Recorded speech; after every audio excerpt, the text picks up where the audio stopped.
Star. I need you to accelerate her training. Yeah, no. Every queen wants to tell me how to do my job. The only butterfly to leave me be was your great-great-great-great-great-great-great-grandmother, Eclipsa, the Queen of Darkness, whose chapter, coincidentally, you left Star alone with when you pulled me into this wonderland of red tape. My queen, your training was different because Star is different.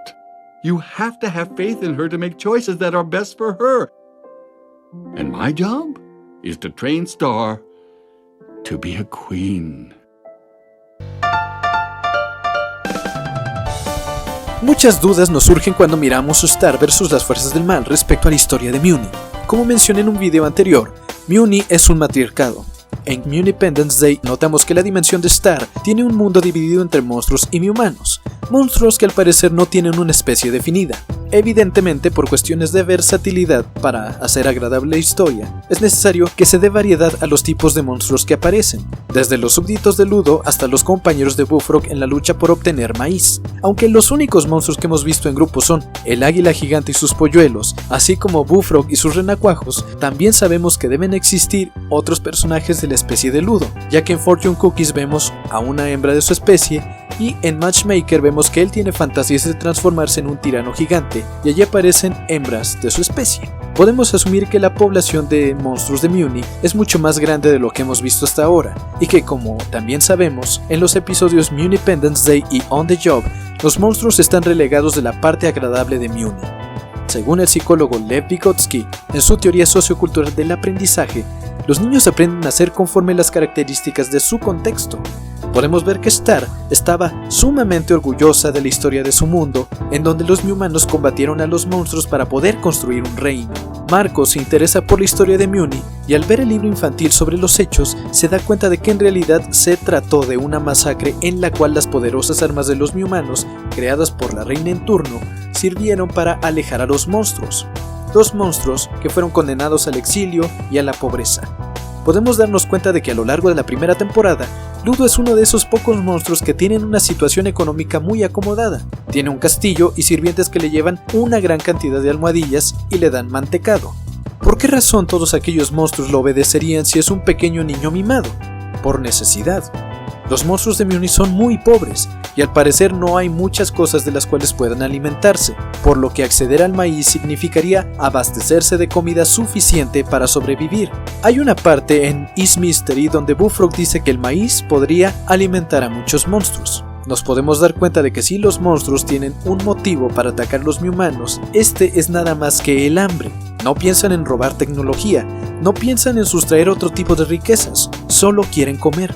Star hace consciente la injusticia que hay en Muni gracias a Marco y deja ir a Bullfrog después de que él intenta robar su varita. El contexto sociocultural de Star le enseñó durante gran parte de su infancia que los monstruos no existían para otra cosa más que para ser golpeados y expulsados, pero aprende a tener compasión por aquellos que no son humanos, algo que Marco le enseña. Y lo curioso viene cuando nos damos cuenta de que ahora que Ludo tiene su varita y se está transformando en un peligro para Muni, él y sus ratas se están convirtiendo en el enemigo público número 1, lo que puede llevar a una alianza para que tanto humanos como monstruos luchen unidos contra Ludo y su probable ejército de ratas. Por cierto, hablando de las ratas de Ludo, sabemos que Glossary quemó una hoja donde venía un hechizo relacionado con ellas.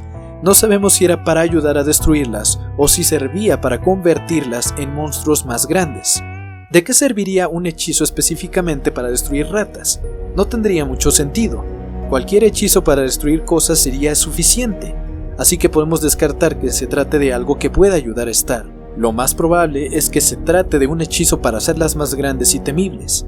El libro tiene muchas cosas anotadas por las reinas de Muni en su interior, y eso podría significar que su contenido incluyera muchos hechizos para corregir y reparar accidentes provocados por el uso de la magia. Si hubiese un hechizo para restaurar libros quemados, y Ludo se percata de que la página que falta fue destruida a propósito, podría repararla y descubrir que puede tener un ejército más poderoso de lo que se haya visto en la historia de Muni. Un ejército tan tremendo que ni siquiera Moon fuese capaz de combatirlo, dejando todo en manos de Star. Ella ha descubierto la compasión y la tristeza. En Freeze Day pudimos ver algunas de sus memorias de infancia, cuando se la ve disfrutando de los días de Munipendencia y de golpear monstruos. Si lo vemos fríamente, Star era una niña tan mimada como Ludo, que solamente podía vencerlo porque su varita es muy poderosa. En los primeros capítulos vemos a una Star completamente asombrada por todo lo nuevo, rebosante de alegría que huye desesperadamente del aburrimiento, y sobre todo que no sabe utilizar su magia. Conforme la historia se ha desarrollado, hemos visto que comienza a romper su burbuja de felicidad para darse cuenta de lo terrible que es el mundo realmente. Los humanos son egoístas y crueles, los monstruos tienen sentimientos y viven en extrema pobreza. También aprendió el valor del conocimiento, de tomar un libro y estudiarlo para comprenderse a sí misma. Ese conocimiento no es solo un cúmulo de hechizos que transforman la realidad, sino que son el registro de las experiencias que todas las reinas Butterfly han tenido. Cada hechizo tiene una historia, un momento específico que resultó determinante. No es solo magia. El libro es la cultura de todas las reinas que han gobernado Muni, y muy tarde, Star comprendió el valor de cultivarse. Alcanzó a leer la sección prohibida, y eso le servirá para prepararse contra lo que inminentemente sucederá. Pero su triunfo dependerá totalmente de que sepa explotar lo que sabe sobre las fuerzas del mal y encuentre por sí misma un modo para combatirlas. De alguna manera, esta teoría nos recuerda que para enfrentar la incertidumbre del futuro y sus adversidades, es necesario que conozcamos cómo la gente del pasado lidió con circunstancias semejantes. Cómo al aprender sobre eso, podremos crear algo nuevo que les sirva a quienes vivirán cuando nosotros ya estemos muertos.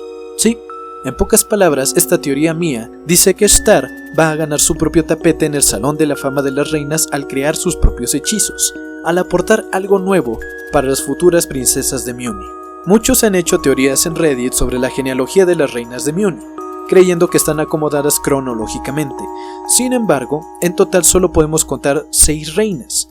Son muy pocas para confundir la apariencia de alguna de ellas. ¿Por qué la apariencia de alguna de ellas? ¿Recuerdan que les mencioné que Star amaba la historia de Muni? Pues también sabemos que sabía de la existencia de la tatarabuela Selina, la tímida.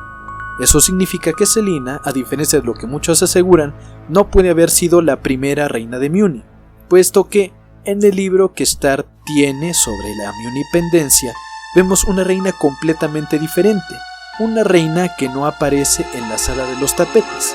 La UNESCO, que es el organismo internacional para la cultura, la ciencia y la educación, define la cultura como toda aquella actividad humana que implique una reflexión de la humanidad sobre sí misma. En el caso del libro de hechizos, hablamos de una cultura de la mi-humanidad, no de la humanidad. En Page Turner, escuchamos el diálogo entre Glossaric y Moon. La reina de Muni le pide que acelere el entrenamiento de Star sin tantos acertijos, porque es necesario tenerla preparada para combatir a la fuerza maligna que está ocasionando disturbios en el universo. Glossaric le responde que no lo hará porque él sabe hacer su trabajo, y entonces dice que la única reina que lo dejó ser fue la tatarabuela de Moon, Eclipsa, cuyo capítulo Star estaba a punto de leer. Y esto es bastante gracioso porque significa que Eclipsa es muchísimo más antigua que Selina the Shy. ¿Y qué significa esto? Bueno, que el salón donde se hallan los tapetes de las 6 reinas que conocemos hasta ahora de Muni y sobre las que todo el mundo está teorizando, no son todas las reinas que se ha tenido. Se trata de las reinas más destacadas por su poder y sabiduría. Este es el Salón de la Fama de las Reinas Mi-Humanas.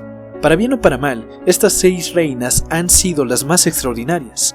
En Game of Flags pudimos ver que Moon es lo suficientemente poderosa para continuar usando magia sin la varita, transformándose en una mariposa humanoide. Por algo el apellido de todas las reinas es Butterfly. Y debemos darnos cuenta de que realmente estamos ante una de las mejores reinas de Muni, y que su hija será todavía más grande. Estamos ante la historia de cómo la mejor reina de Muni pasó de ser una niña mimada a una reina sabia y poderosa. Esta serie debe ser apreciada por lo que es, y no por lo que se espera que sea. Es una de mis favoritas. Nos vemos en la próxima edición de Curiosidades de Star vs las Fuerzas del Mal, de la Caravana del Misterio, de Sebastián Derain.